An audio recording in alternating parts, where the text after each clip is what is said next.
है तो हम लोग इंटीग्रेशन का लेक्चर स्टार्ट किए हुए हैं और कुछ टर्म के बारे में हम लोग समझे थे। जैसे ये स्मॉल डी के मतलब समझे थे और ये डेल्टा के मतलब समझे थे, ठीक है। और इसको हम लोग यूज किए थे। आज हम लोग इंटीग्रेशन का कुछ बेसिक और बातें करेंगे जो कि बहुत ही इम्पोर्टेंट है। तो देखिए, मान ले जाए कि हम लोग कल बात किए थे कि यदि बहुत छोटे से क्वांटिटी को यदि रिप्रेजेंट करना है तो उसको हम लोग स्मॉल डी से डिनोटेड करते हैं। यदि मास है और एम फॉर मास, और ये मास बहुत छोटा है तो इसको हम लोग लिखेंगे डी एम मतलब बहुत छोटा सा क्वांटिटी मास। तो ये सब हम लोग बात कर चुके हैं और जो बच्चे इस लेक्चर को देख रहे हैं तो इसको अच्छे तरीके से समझने के लिए पहले आपको लेक्चर नंबर 1 देखना होगा, जो कि इस वीडियो के डिस्क्रिप्शन में उसका लिंक दिया गया है, वहाँ से आप सर्च करके लिख सकते हैं। तो देखिए, अब हम लोग बात करते हैं तो इंटीग्रेशन, ठीक है। अच्छा, दूसरी बात हम लोग क्या कर रहे थे कि यदि इंटीग्रेशन में हम लोग कोई भी छोटे से क्वांटिटी को डालते थे तो एक बड़ा क्वांटिटी बन के निकलता था। जैसे मान लीजिए कि ये dx को यदि इंटीग्रेट करते थे, इंटीग्रेशन में डालते थे तो वो हमको क्या निकल के आता था, x निकल के आता था। उसी तरह से यदि dm को डालेंगे इंटीग्रेशन में तो वो हमारा क्या निकल के आएगा, m। इसका मतलब हम लोग ऐसे समझे थे कि इंटीग्रेशन एक ऐसा मशीन है जो कि छोटे से छोटी क्वांटिटी को डालिएगा ना तो वो ऐड करके कंप्लीट दे देगा, ठीक है। जैसे छोटा लेंथ को डालिएगा तो कंप्लीट उस चीज़ का लेंथ दे देगा, ठीक है।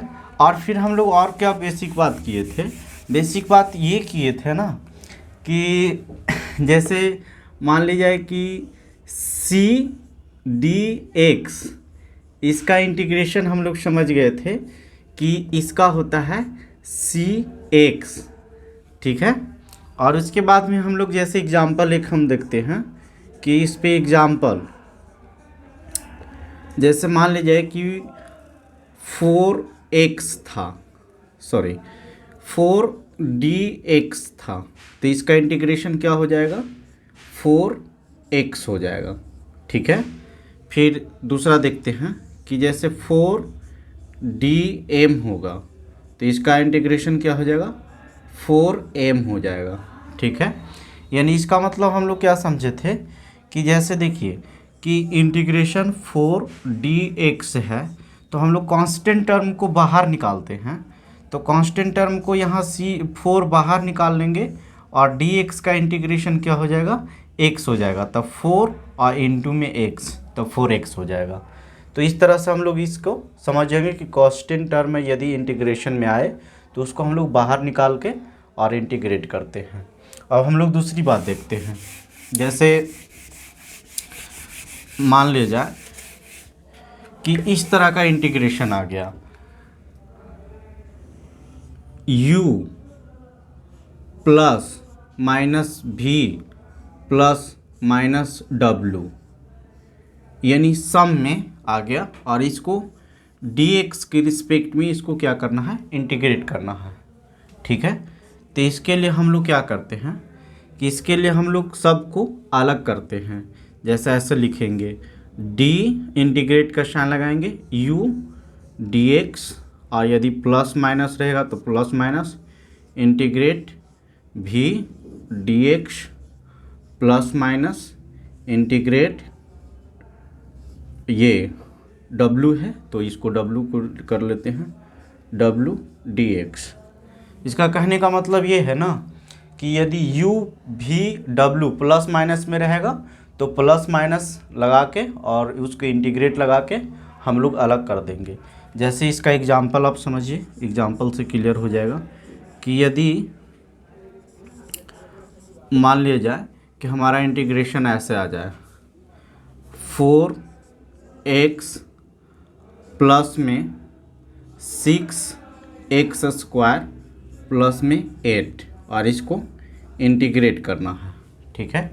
तो देखिए, फर्स्ट ऑफ ऑल हम लोग इंटीग्रेट लगा के इसको अलग कर देंगे।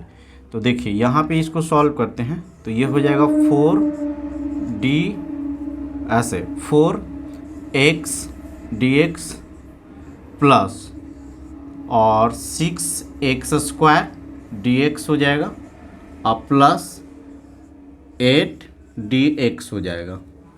ठीक है, ठीक है बच्चे।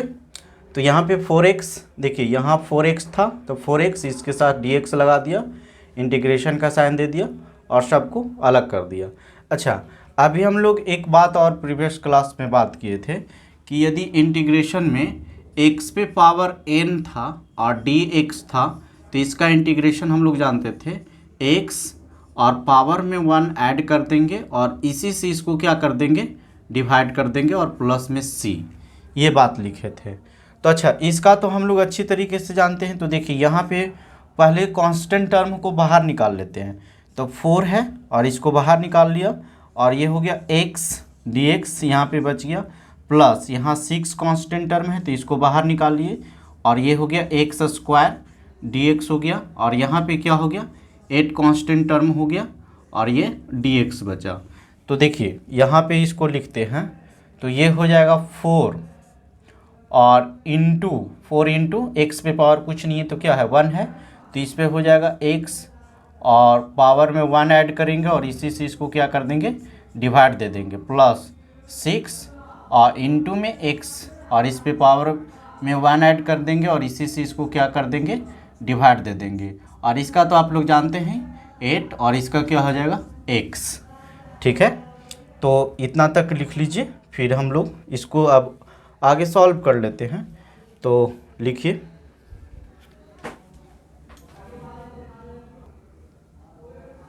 हाँ तो इसको अब यहाँ पे लिख लेते हैं, सॉल्व कर लेते हैं इरेज करके। पैसेंस रख के आप लोग लास्ट वीडियो के लास्ट तक बने रहिएगा, बहुत अच्छा क्लियर समझ में आएगा। अभी स्टार्टिंग है। तो देखिए यहाँ पे इंटीग्रेशन हो गया है इसका, तो इसको हम लोग लिख सकते हैं 4 और ये x पे पावर कितना हो जाएगा और 2 और डिवाइडेड बाई में 2 और यहाँ प्लस है तो प्लस और ये कितना हो जाएगा 6 इंटू एक्स पे पावर 3 और डिवाइडेड बाई में 3 और प्लस में ये क्या हो जाएगा 8x। ठीक है, अब इसको और सॉल्व करते हैं, बस यहाँ से अब सिंप्लीफाई करना है। तो ये 4 2 जा कितना होता है, ये 2 2 जा 4, 3 2 जा 6, तो यहाँ पे हम लोग इसको लिख सकते हैं 2x² प्लस में ये हो जाएगा 2x³ और प्लस में 8x। ठीक है, इतना इसका ये आंसर हो गया। तो इसको आप लोग लिख लीजिए। अब हम लोग नेक्स्ट देखते हैं। जैसे हम लोग पहला ये बात समझ गए कि u प्लस माइनस भी रहेगा, तो हम लोग इसको क्या कर देंगे, ऐड करके लिखेंगे। ठीक है, इसको ऐड करके लिखेंगे। अब हम लोग इसका कुछ रिजल्टेंट लिखते हैं। जैसे मान लीजिए कि देखिए हमारा रह जाएगा √x और dx, इसको इंटीग्रेट करना है। तो देखिए रूट को हम लोग यदि हटाते हैं तो देखिए √x लिखा हुआ है, इसका मतलब कि x पे पावर क्या लिख सकते हैं 1/2 लिख सकते हैं। √x लिखा हुआ है तो इसका मतलब x पे पावर 1/2 लिखते हैं। तो देखिए इसको हम लोग लिखेंगे x और इस पे पावर कितना 1/2 dx। तो अब देखिए जैसे ये x पे पावर n, ये हमारा क्या रोल करने लगा, n का रोल करने लगा, तो हम लोग वही फार्मूला पे इसको अरेंज कर सकते हैं। कौन सा फार्मूला, इंटीग्रेट x पे पावर n और क्या dx। ठीक है, तो इसका क्या होता है, फिर से बार बार लिख रहे हैं फार्मूला, x पे पावर n प्लस 1 और डिवाइडेड बाई n प्लस 1। तो देखिए यहाँ पे हो जाएगा x और ये 1/2 में हम लोग 1 ऐड करेंगे और इसी से इसको क्या कर देंगे, डिवाइड कर देंगे 1/2 और प्लस में c लिखेंगे। अब देखिए यहाँ पे हम लोग अब बच्चा वाला कैलकुलेशन नहीं करेंगे, आराम से देखिए इसको ऐसे कर सकते हैं। ये हाफ है और ये 1 है, तो हाफ में 1 ऐड करेंगे तो कितना 1/2, और 1/2 को हम लोग कैसे लिख सकते हैं, यहाँ पे लिखते रहे हैं कि 1/2 को कैसे लिख सकते हैं, यानी 1/2 कहने का मतलब 1.5 को हम लोग कैसे 3 के हाफ है तो 3 का हाफ हम लोग कैसे लिख सकते हैं, तो x पे पावर कितना हो गया 3/2 और इसको हम लोग सॉल्व करेंगे तो ये कितना हो गया 3/2। ठीक है। तो और इसको हम लोग सॉल्व कर रहे हैं, तो ये हो जाएगा 2x और इस पे पावर 3/2/3। ठीक है फ्रेंड्स।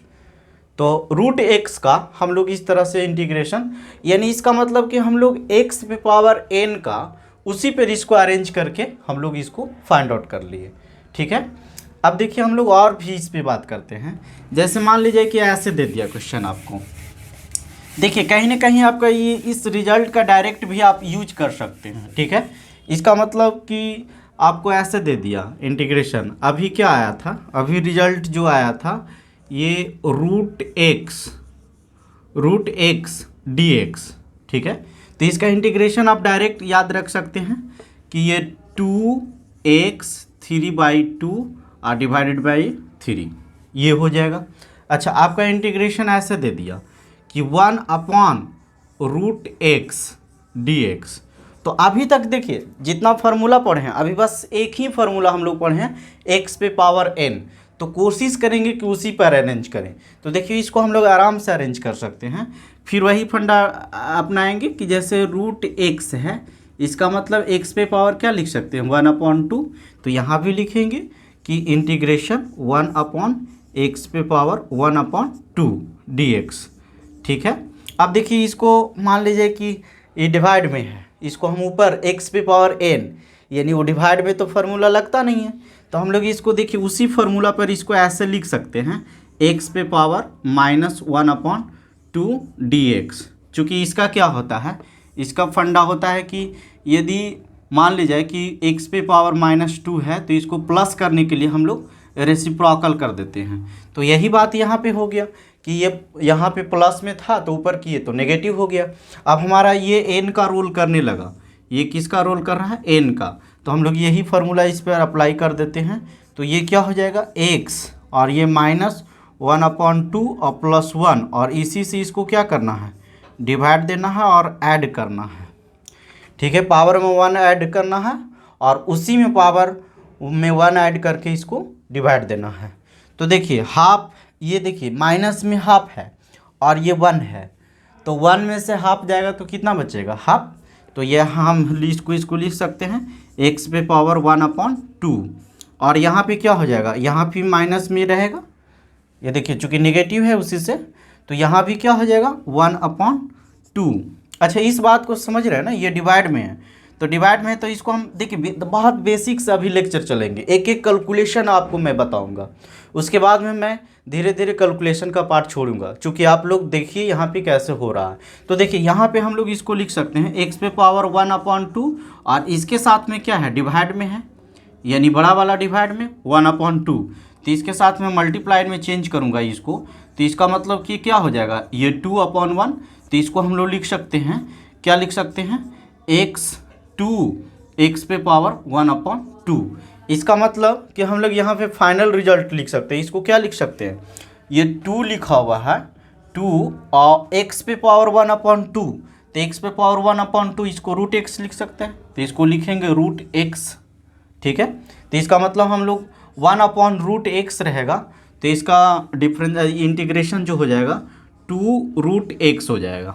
ठीक है फ्रेंड्स, तो इसको लिख लीजिए।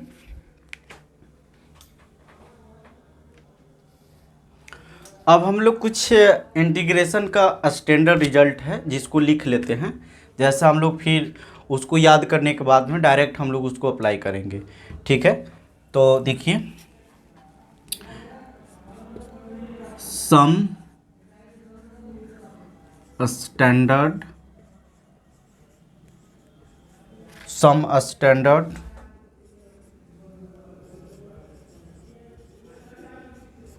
Result in integration, some standards result in integration. तो देखिए कुछ है तो इसमें हम लोग बात करेंगे। तो पहला जो है हमारा, ये हम लोग देखिए कि यदि इंटीग्रेट और x पे पावर n है और dx है, तो इसका जो इंटीग्रेशन होगा वो हो जाएगा x n+1 और डिवाइडेड बाई n+1। ठीक है, और प्लस में c। ठीक है। दूसरा जो है वो यदि हमारा 1 में x है, dx है, और इसका इंटीग्रेशन करना है, तो ये हो जाएगा ln मॉड में x प्लस में c। तीसरा जो है यदि हमारा c dx है, तो इसको हम लोग c को बाहर निकालेंगे और इसको dx का इंटीग्रेट करेंगे, तो ये हो जाएगा क्या, cx हो जाएगा। ठीक है फ्रेंड्स। अच्छा, और फिर इतना पहले लिखते जाइएगा इसको कंटिन्यू।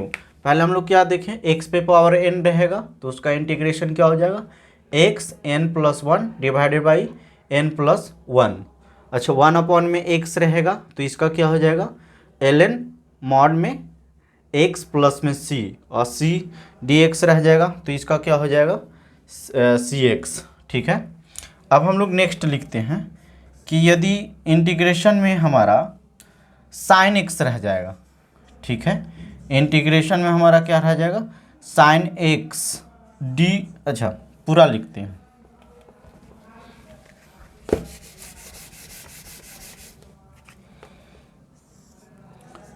साइन x dx, तो इसका इंटीग्रेशन हो जाएगा माइनस कॉस x प्लस में c। ठीक है। अब यहाँ पे लिखते हैं यदि इंटीग्रेशन हो जाएगा हमारा cos x dx, तो इसका इंटीग्रेशन हो जाता है sin x और प्लस में c। ठीक है। और फिर नेक्स्ट है यदि हमारा e पे पावर x और इसका dx, इसका इंटीग्रेशन क्या हो जाएगा, e पे पावर x प्लस में c। ठीक है। अच्छा, नेक्स्ट जो है यदि हमारा किसका किसका हो गया, x पे पावर n हो गया, पहले इतना लिखिए उसके बाद में फिर आगे लिखते हैं। हाँ, तो ऐसे लिख रहे थे तो बहुत बड़ा वीडियो हो जा रहा था, तो हम लोग पहले लिख दिए इसको। तो tan x का जो इंटीग्रेशन हो जाएगा ln मॉड में sec x plus c, cot x का इंटीग्रेशन जो हो जाएगा ln mod sin x plus c, sec x का जो इंटीग्रेशन हो जाएगा ln mod sec x plus tan x plus c, cosec x का इंटीग्रेशन जो हो जाएगा ln cosec x minus cot x का मॉड प्लस में c। अच्छा, sec स्क्वायर x का इंटीग्रेशन जो हो जाएगा वो tan x plus c, cosec square x dx का इंटीग्रेशन हो जाएगा minus cot x plus c, sec x into tan x का integration sec x plus c हो जाएगा। और एक यहाँ लास्ट में लिखा हुआ है cosec x into cot x dx का इंटीग्रेशन जो हो जाएगा वो माइनस cosec x हो जाएगा। तो देखिए ये जो रिजल्ट है ना, इसको आपको याद रखना होगा, याद रखना होगा। और ये जो है ना से डायरेक्ट मतलब इसका फार्मूला ही होता है, तो एक फार्मूला आपको याद रखिएगा। और जब हम लोग उसको एक्सरसाइज में हम लोग नेक्स्ट डे से बात करेंगे एनसीईआरटी का, तो उसमें हमको इसका यूज पड़ेगा, तो आप लोग इसको बहुत अच्छे तरीके से याद रखिएगा। बिना याद का हम लोग वहाँ पे सॉल्व नहीं कर पाएंगे। ठीक है। और इसी तरह से आप लोग गुरु दक्षिणा देते रहिए और ये एंजॉय करते रहिए। मेरा वीडियो के जितना से ज़्यादा हो सके लाइक करें, सब्सक्राइब करें और शेयर करें। ठीक है, ताकि दूसरे लोगों को भी बेनिफिट हो जाए। ठीक है। और एक बात याद रखिएगा कि हर एक पहला क्लास से दूसरा क्लास बेहतर ही होगा, इसलिए कोई भी मेरा वीडियो छोड़िए नहीं। यदि कुछ कमी रह गया तो इसको आप कमेंट बॉक्स में लिखिए, मैं उसको ज़रूर सुधारने का प्रयास करूँगा। तब तक के लिए सतर्क रहिए, सुरक्षित रहिए। जय हिंद।